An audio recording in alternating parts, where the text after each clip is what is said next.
Amoureux de la pop culture, des films et de la littérature fantasy, bienvenue dans le coffre à Windows.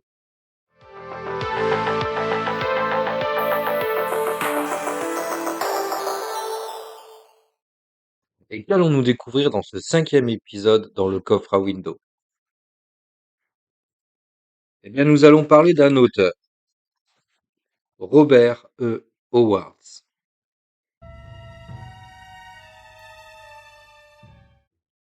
Né à la fin des années 20 au Texas, le petit Robert est rapidement attiré par l'écriture. Il aime tout ce qui est histoire et aventure. Novelliste, romancier et même poète, c'est à l'âge de 19 ans qu'il publiera sa première histoire dans la revue Word Tales. Puis en 1928, à l'âge de 22 ans, il va publier le héros qui va commencer à faire parler de lui dans les couloirs, Solomon Kane.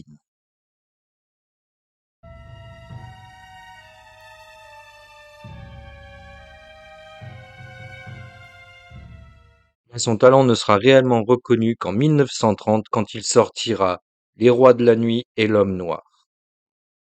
En 1932, il va créer son personnage qui va le rendre immortel au panthéon des écrivains, Conan le Cimmérien. Et c'est pas moins de 20 nouvelles qu'il va écrire jusqu'en 1935.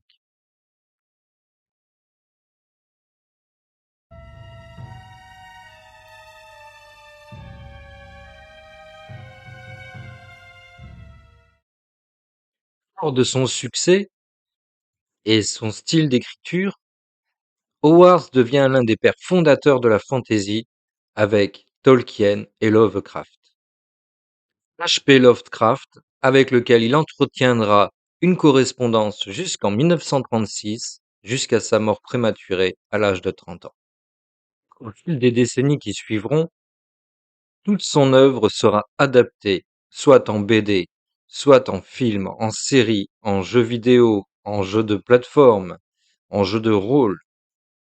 Tous ses livres seront réédités plusieurs fois, mais son grand héros reste Conan le Barbare. 50 ans plus tard, adapté au cinéma en 1982 avec Arnold Schwarzenegger.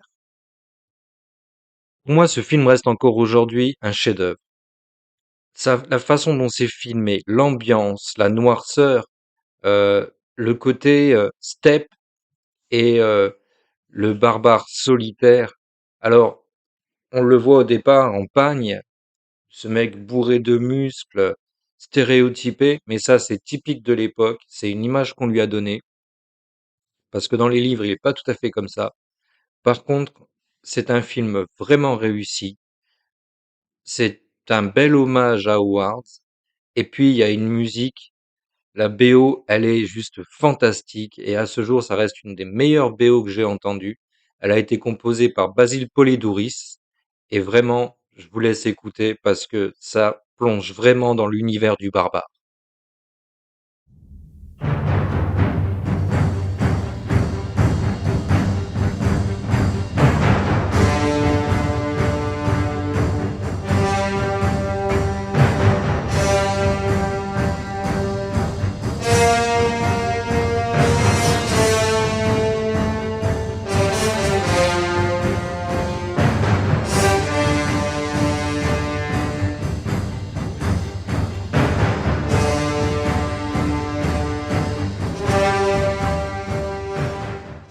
Et que serait un film sans un bon méchant?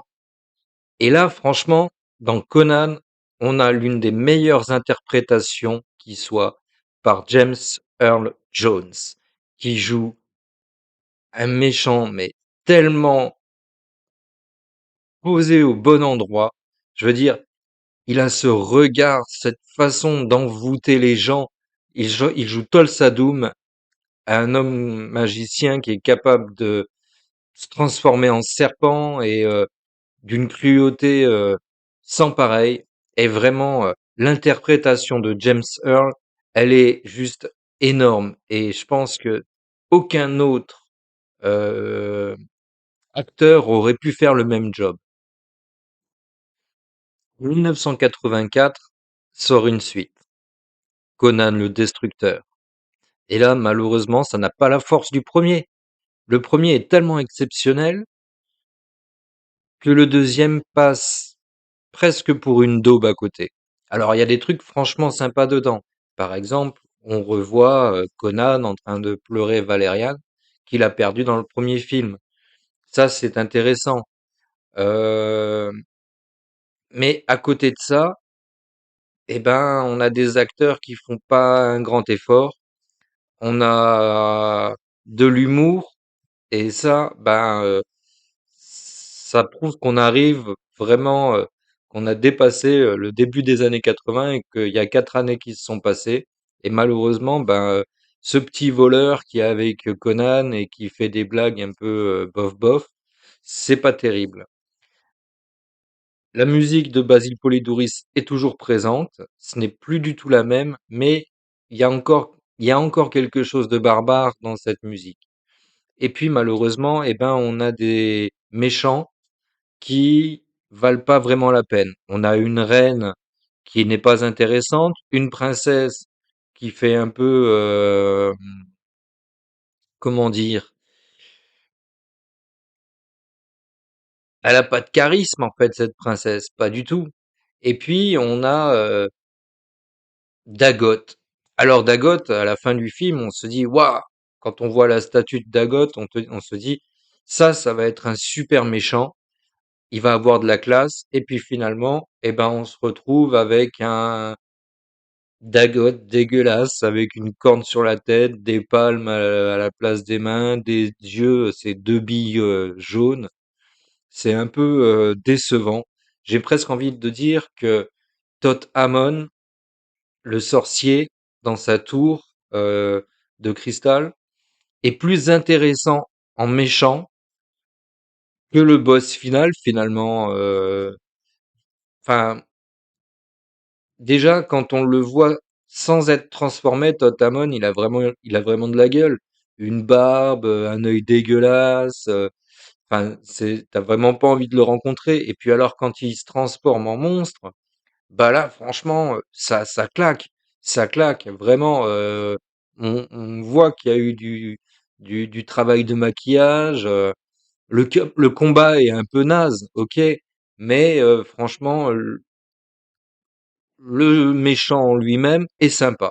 Pour rester dans les adaptations films, il y a eu un remake en 2011.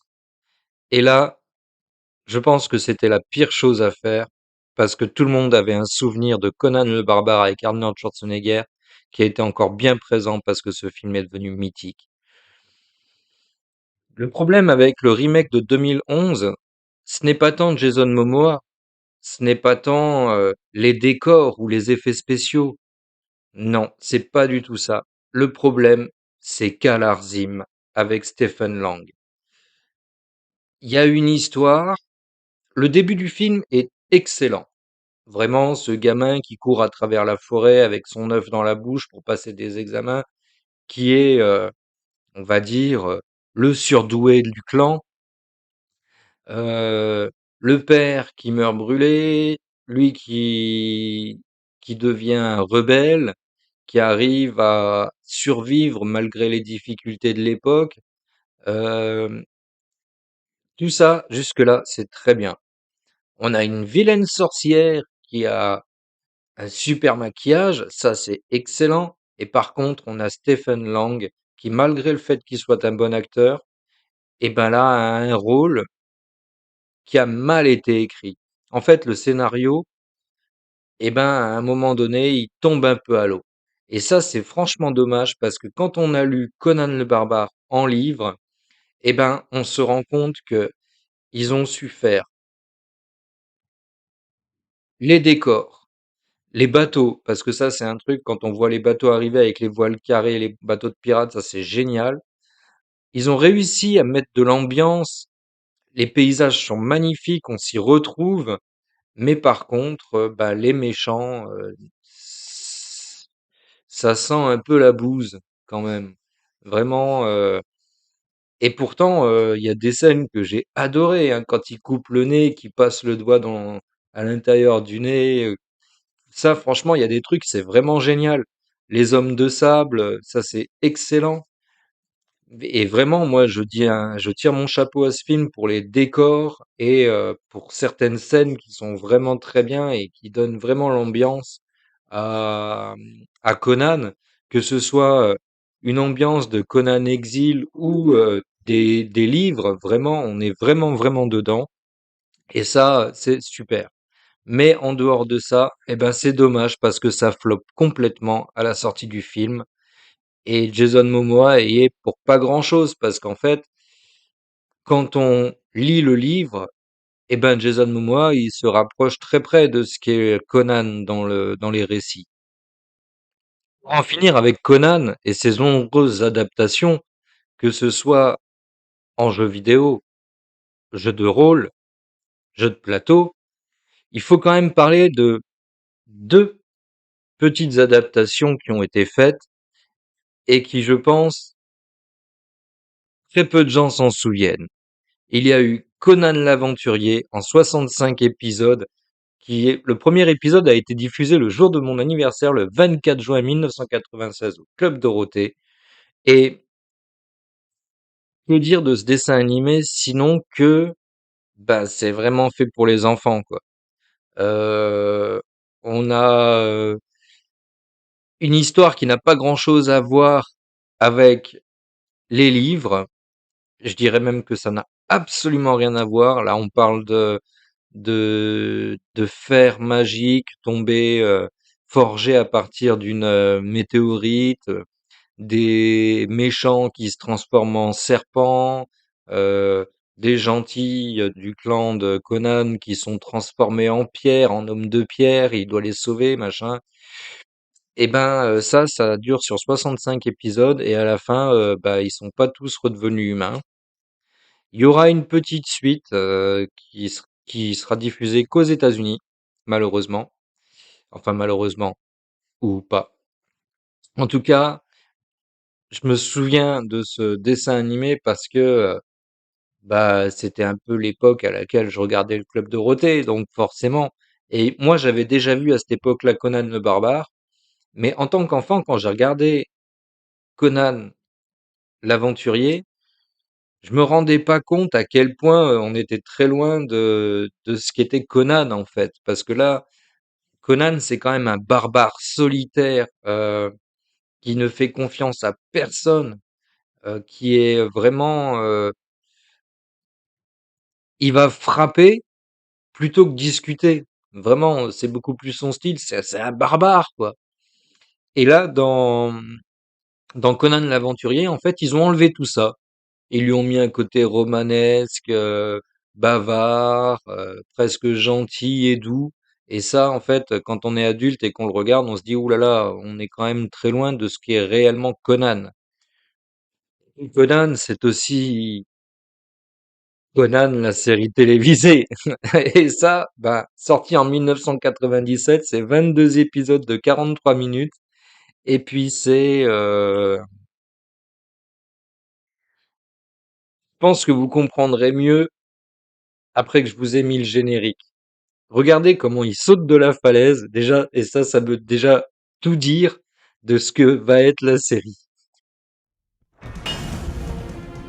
Après la disparition de l'Atlantide dans les océans, et bien avant que l'on commence à écrire l'histoire, il y eut une époque pendant laquelle les royaumes mythiques se répandirent dans le monde. Ce fut l'époque de Conan. Réduit à l'esclavage étant enfant, Conan devint un guerrier. Il affronta le mystère, la magie et le mythe, tout en étant pourchassé par un redoutable sorcier.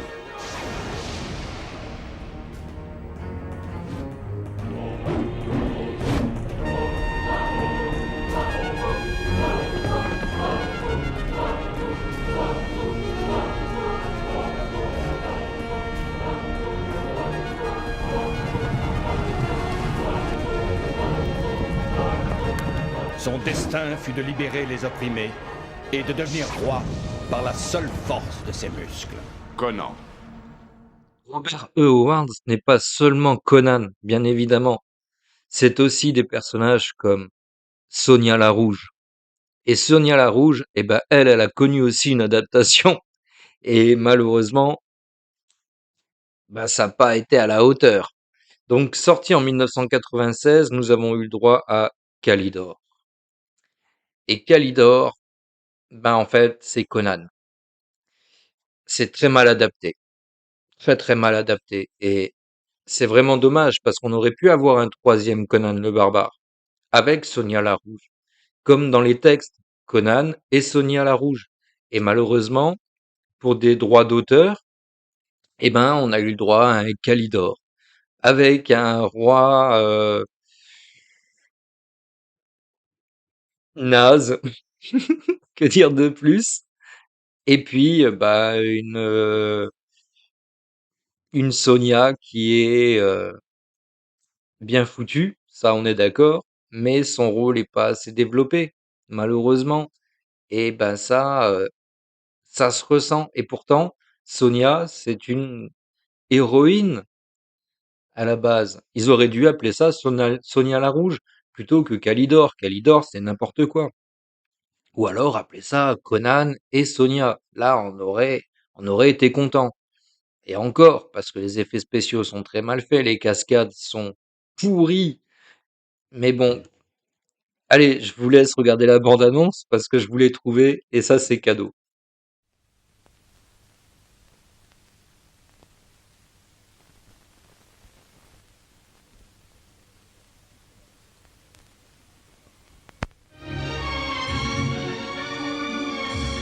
Un seul homme sur cette terre est assez fou pour la vaincre. Ne fais pas cette folie. Essaye. Pour l'aimer. Pour la rejoindre dans la grande aventure. Arnold Schwarzenegger est le seigneur Calidor. Tu es laid. Deux êtres légendaires unis pour détruire le mal le plus terrifiant. Mais Majesté, que vous faut-il? Le monde école. Nous devons trouver l'entrée.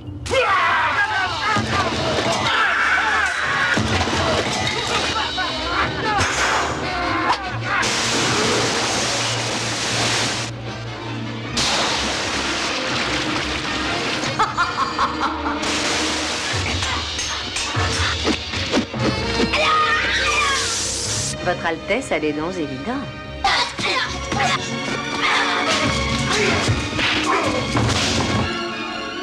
J'ai pour règle de ne jamais prendre une femme qui ne soit pas capable de me battre.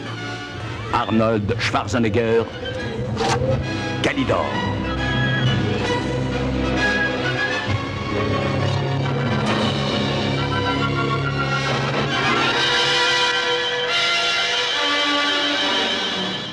Si je vous dis 1998, tout le monde se souvient de la Coupe du Monde. On l'a gagnée, super, tout est peigne. Mais on a eu le droit à un autre cadeau, une adaptation d'un autre personnage de Wars, Cool, le roi conquérant, avec Kevin Sorbo, Hercule. Alors, ce film, je l'ai re-regardé cette semaine pour m'en faire une idée. La BO, exceptionnelle. On a du hard rock dans les actions, c'est guitare électrique, batterie, ça claque, ça lance vraiment un truc, ça m'a même surpris, ça m'a tellement surpris que j'ai rigolé. Et puis finalement, eh ben, je pensais que ça allait être naze, et je me suis rendu compte que la méchante, la méchante sorcière, eh ben, elle a plus de charisme que par exemple les méchants dans Conan le Destructeur, ou que justement dans le remake de Conan. Je me suis dit, tiens, c'est bizarre parce qu'on est quand même encore en 98 et on a une sorcière qui a du charisme. Kevin Sorbo tient très bien son rôle. Les décors sont sympas. Les costumes, bon, on aurait pu faire mieux, mais ça reste du potable. Je veux dire, pour un film de série B, c'est très bien. On n'est pas déçu, faut pas s'attendre à un chef-d'œuvre complet. Et franchement, j'ai vraiment pas été déçu, bien au contraire. J'ai passé un très bon moment, je l'ai regardé jusqu'au bout et sans m'endormir, donc c'est que ça passe. Et c'est pas parce que je traitais du sujet cette semaine que ça m'a tenu éveillé. Non, c'est vraiment On a un truc avec ce film, ça aurait pu être pire, avec du budget, ça aurait pu être mieux, c'est certain, mais vraiment, il se laisse regarder.